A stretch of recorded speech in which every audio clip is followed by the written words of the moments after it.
Hello. Columbus और Vasco D gamma ने आज हमें पुराने समय की याद दिला दी, जिससे हमें एक वर्ल्ड से कनेक्ट होने का मौका मिला था, दूसरे से जानने का मौका मिला था। क्योंकि समुद्र पृथ्वी पे 7 भाग समुद्र का है और एक भाग पे अर्थ है। उसमें भी कुछ कॉन्टिनेंट होते हैं जो अलग-अलग हैं। उनको जोड़ने का काम किया था किसने? जल मार्ग ने। और उसमें सबसे पहले इनमें साहसी जो थे कोलंबस और पुर्तगीज के वास्को डी गामा थे। वास्को डी गामा जो हमारे यहाँ गोवा में आए थे और सबसे पहले उनने इंडिया की खोज की थी। तो अभी जैसा कि आपने अभी लड़ाई हो रही है वर्ल्ड में, देखा होगा तो एनर्जी का एक बहुत क्राइसिस हो गया है। और पहले लैंड के लिए लड़ाई होती थी, अभी सी के लिए लड़ाई होने लगी है। जिसका एग्जाम्पल है होर्मुज जो है, जो ब्लॉक किए हुए हैं, जहाँ से शिप का आना जाना 200 किलोमीटर की जो टेरिटरी होती है उस कंट्री की नियर वाले की होती है, तो वो अपना अपना कब्जा बिठाए रहते हैं। तो वो उसका एक झगड़ा है, इसीलिए वर्ल्ड वार 3 का आगाज हो गया है। इसी तरह से स्वेज कैनल भी एक बनाई गई थी, मिस्र के द्वारा बनाई गई थी, लेकिन चूंकि वो समुद्र को ही बीच में खोदा गया था तो इसमें बहुत मेहनत लगी थी उनको और अधूरी छूट गई थी। उसके बाद में उसने इंग्लैंड ने की महारानी को उनको देखा बेचा उनने, तब उससे उसको खुदाई करके पूरी की गई थी, जो आज ट्रेड का पूरा नॉर्थ टू साउथ एक कनेक्टिविटी बनाने का काम किया है। और इसी तरह से नॉर्थ और साउथ अमेरिका में बिजनेस के लिए जो बनाया गया था पनामा कैनाल बनाई गई थी, जिसको बाद में अमेरिका ने उसको पूरा किया है। और उस पे अभी वेनेजुएला से जो सी पोर्ट के लिए जो आने जाने की लड़ाई चलती है, वहीं पनामा कैनाल पे चल रही है। मैक्सिको और उनके बीच में एक डिस्प्यूट होता रहता है, क्योंकि ये एक मेन साधन हो गए हैं। और सबसे सस्ता ट्रांसपोर्ट का साधन होता है सी होता है, क्योंकि उसमें 35% कॉस्ट बचती है। और इसी संदर्भ में आज हमारे यहाँ पे भी पूरे हमारा कोस्टल लाइन करीब करीब 4000 किलोमीटर का पेनिनसुला होने से कोस्टल लाइन है, इसलिए हमारे यहाँ बहुत सारे पोर्ट बने हुए हैं। वहाँ से हम चटगांव से लेके आएंगे, उधर डिब्रूगढ़ साइड से लेके जो ब्रह्मपुत्रा पे बने हुए हैं वो आके ब्रह्मपुत्रा गिरती है, कलकत्ता बांग्लादेश में जाती है, वहाँ पे बने हुए हैं। कलकत्ता हुबली के वहाँ पे भी पोर्ट बना हुआ है। विशाखापट्टनम है, मार्मागांव है, गोवा, विशाखापट्टनम, चेन्नई, कन्याकुमारी जाएंगे, फिर इधर आ जाइए आप कोची के आगे आते हैं तो बॉम्बे, गोवा, सारे पोर्ट मार्मागांव पोर्ट बना है। ये क्यों बनाए गए हैं? क्योंकि जब एक दूसरे कंट्री से दूसरे कंट्री में बिजनेस होता है, तो पहले एरोप्लेन तो थे नहीं, ये अभी 18वीं सदी के बाद आए हैं, तो और प्लेन से महंगा भी पड़ता है। तो सी ऐसा एक जो साधन था जो सबसे अच्छा होता था। और आज भी चाहे तेल ट्रांसपोर्ट करना हो, गैस हो, अनाज हो, फल फूल हो, सब तरह के कंटेनर होते हैं और वो होते हैं। इसी संबंध में हमारे देश में धीरे धीरे प्रोग्रेस कर रहा है। तो अभी रिसेंटली हमारे मिनिस्टर हैं, मिस्टर गडकरी हैं, उन्होंने एक अनाउंसमेंट किया है जिसमें कांडला कांडला पोर्ट से लेके जालौर राजस्थान तक ये देखिए आप, ये यहाँ है, ये कच्छ का एरिया, भुज का एरिया है। और यहाँ से ये जो बनते बनते ये शुरू होगा आता है, ये इसमें आएगा, ये जालौर है। ये लैंड एरिया है, लैंड एरिया को खोद के और बनाई जाएगी। ये करीब करीब 100 मीटर वाइड और 25 मीटर गहरी बनाई जाएगी। और ये पानी को लाया जाएगा समुद्र का, क्योंकि ये हमेशा समुद्र का पानी बड़े शिप को चलने के लिए जरूरी होता है, इसमें उपयोग होगा। ये इरिगेशन में काम नहीं आता है समुद्र का पानी। तो ये जालौर में, इसमें 2 नदियां भी और ये छोटी छोटी लूनी और एक ये एक और जावेर लूनी और एक दूसरी जवई रिवर मिल रही है, जो छोटे शिप वगैरह को जो लेके सामान लेके यहाँ आना जाना, इसमें कनेक्टिविटी बनाएंगी, यहाँ उनके हाल्ट बनाए जाएंगे। इसका कारण है राजस्थान में मिनरल बहुत है। अभी गैस भी निकला है यहाँ पे, गैस वेदांता का चल रहा है गैस। और ऑयल भी मिला है। दूसरा, कपड़े की इंडस्ट्री बहुत है, राजस्थान बहुत इंडस्ट्रियली बहुत डेवलप हो गया है। तो इंडस्ट्री डेवलप होने के कारण सारा इनका जो ट्रांसपोर्ट है, तो एक तरह से हम समुद्र को अपनी लैंड के अंदर ला रहे हैं। ये एक नया एक्सपेरिमेंट हुआ है हमारे यहाँ। इससे अगल बगल में ग्रीनरी हो जाएगी, इससे 50,000 लोगों को जॉब मिलेगा इसके किनारे किनारे, और 35% कॉस्ट कम में हम सामान यहाँ पहुँचा पाएंगे। यहाँ से ये जाएगा तो अरब कंट्रीज को भी जाएगा, और यहाँ से आएगा तो ये इधर गुजरात, बॉम्बे, इधर होते हुए साउथ में जाने वाला जो सामान है वो ऐसा नीचे गुजरात को होते हुए उधर भी जा सकता है, गुजरात में भी जाएगा, क्योंकि ये इंडस्ट्रियली बहुत डेवलप है। तो ये एक बहुत अच्छा इनिशिएटिव हुआ है। इसका सर्वे मद्रास IIT ने किया है, तो उसका सर्वे हो गया है, और इसका खर्च करीब करीब 10,000 करोड़ रुपए खर्च होने का अनुमान अभी लगाया गया है, और विश्व बैंक की सहायता इसमें से पैसे फंड इकट्ठे किए गए हैं, जिससे ये कंप्लीट होगा ये। और इस तरह के बहुत सारे हमारे पहले भी बने हुए हैं, स्पेशली गंगा में देखेंगे आप, हुगली रिवर के जो मुहाना बनता है वहाँ पे, और चटगांव, ये तो बहुत डेवलप है। और पहले से ही कलकत्ता का पोर्ट बहुत डेवलप रहा है। बाद में अब चूंकि नेवी हमारी बहुत स्ट्रांग हो गई है, तो विशाखापट्टनम, कोचीन, मद्रास, ये पोर्ट भी बहुत एक्टिव हो गए हैं, और ट्रांसपोर्ट होते हैं इनसे सामान जो रूस से या मलेशिया, सिंगापुर, उधर से आने वाले ये सब आते हैं। तो ये एक नया है। अब ये बनाने के लिए बहुत खर्च होता है, ड्रेजिंग करनी पड़ती है, इसका रख रखाव का भी खर्च होता है, क्योंकि मिट्टी आके, सिल्ट आके भर जाती है यदि, तो फिर शिप नहीं निकाल पाएंगे, इसलिए ड्रेजिंग भी करनी पड़ती है। दूसरा, कॉस्टली भी होता है, रेगुलर इसमें मेंटेनेंस लगता है इसके लिए, सिल्ट आने के कारण। पर किया जा सकता है, क्योंकि ट्रांसपोर्ट का सबसे अच्छा मीन यही है। छोटे बड़े सभी चलते हैं, पब्लिक को भी ट्रांसपोर्ट करने के लिए, ये एक शहर से दूसरे शहर जाने के लिए छोटी छोटी जेटी और ये भी चलती हैं।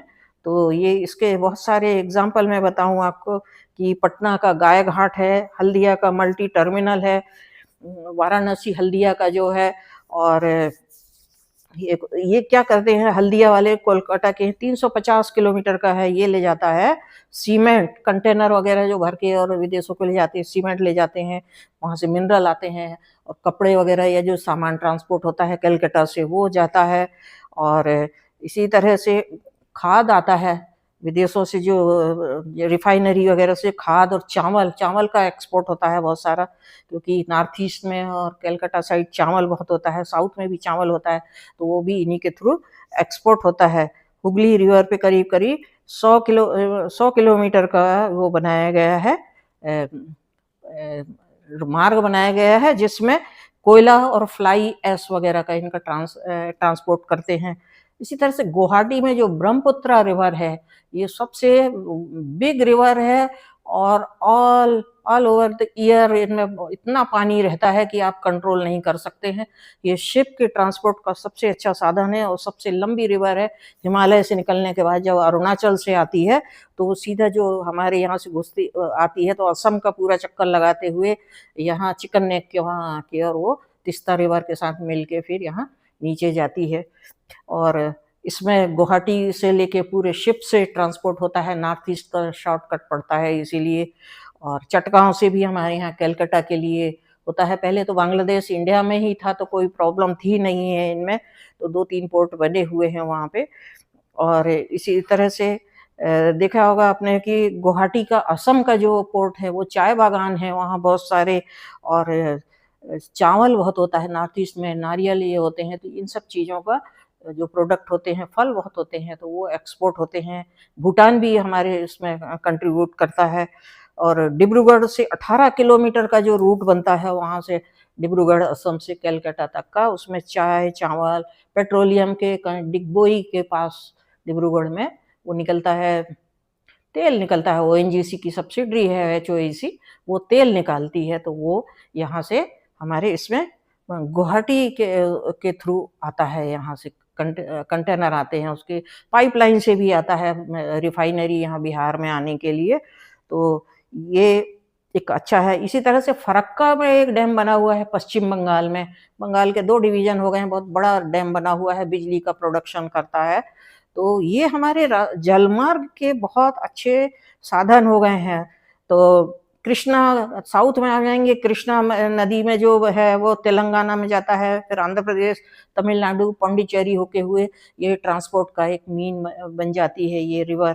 गोवा में मार्मागाओ पोर्ट बना हुआ है, करीब-करीब 50 किलोमीटर का है।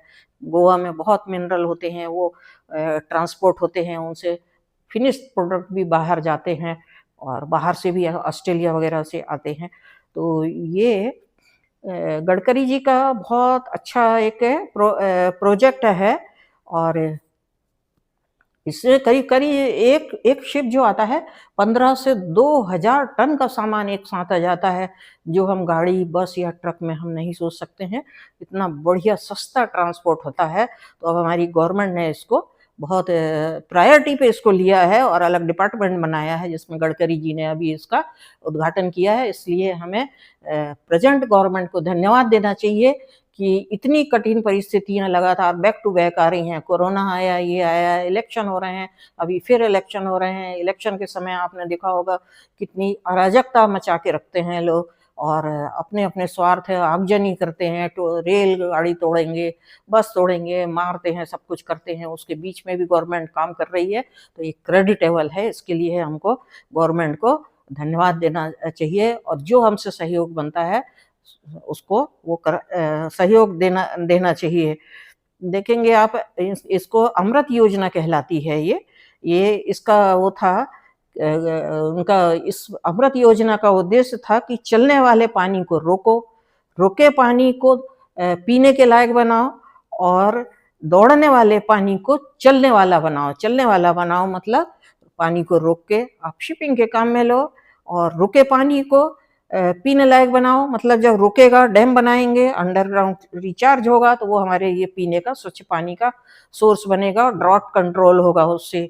और चलने वाले पानी को रोको, रोको मतलब डैम बनाओ, क्योंकि अब बारिश अनसर्टेन हो गई है, पहले जैसा सीज़न नहीं है, तो इसीलिए हमको क्या करना चाहिए, ये अमृत योजना का पूरी तरह से अच्छे से पालन करना चाहिए। इसी में आज हमेशा पानी के का संकट जैसे ही गर्मी आती है होने लगता है, तो पानी का रीयूज़ की भी गवर्नमेंट ने प्लानिंग बनाई है, जिसका नागपुर में महानगर पालिका 300 करोड़ रुपए में इसका प्लांट डाली हुई है, जो हमारा सिटी का जो पानी होता है इसको रिफाइंड करके और भेजते हैं और रिफाइनरी को जाता है, क्योंकि रिफाइनरी में बहुत पानी लगता है उनको। और दूसरा जो होता है थर्मल पावर जो होते हैं उनमें भी हीटिंग के लिए बहुत ज़रूरत होती है, बिजली जहाँ बनती है, तो उसके लिए भी ये पानी का रीयूज़ हो जाता है। और जब हम इसको कहीं एक जगह रोकते हैं तो ये अंडरग्राउंड वाटर का रिचार्ज भी करता है। अभी हमारे लिए ये बहुत ज़रूरी हो गया है कि हम जो पानी है उसको बारिश के समय में मैक्सिमम रोकें और इसके मामले में गवर्नमेंट ने एक रिवर लिंकिंग का बहुत सराहनीय काम किया है, जो अटल जी ने शुरू किया था।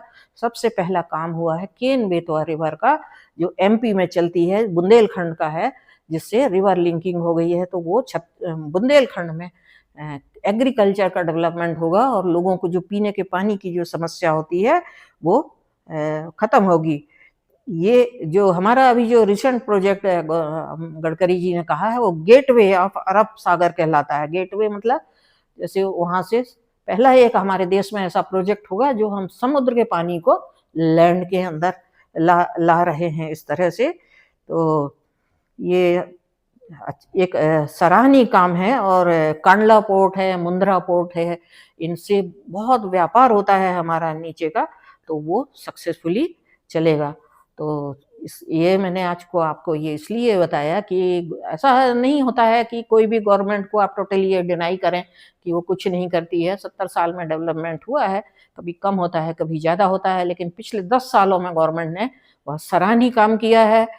और इतनी विकट परिस्थितियाँ बैक टू बैक आ रही हैं, आप लोगों ने भी देखा होगा 2-2, 3-3 साल। अभी आप देखो सारी कंट्री में पीने के पानी की समस्या हो गई है, पानी को उड़ा रहे हैं, थर्मल पावर उनके उड़ा रहे हैं, उसके लिए झगड़ रहे हैं और बेरहमी से लोगों को मारते हैं। हमारे यहाँ से भी लोग सिंपैथी बताते हैं और यहाँ पे भी आगजनी वो करते हैं। उनसे ये पूछा जाए कि और बहाना देते हैं कि वो उनके राइट का अत्याचार हो रहा है।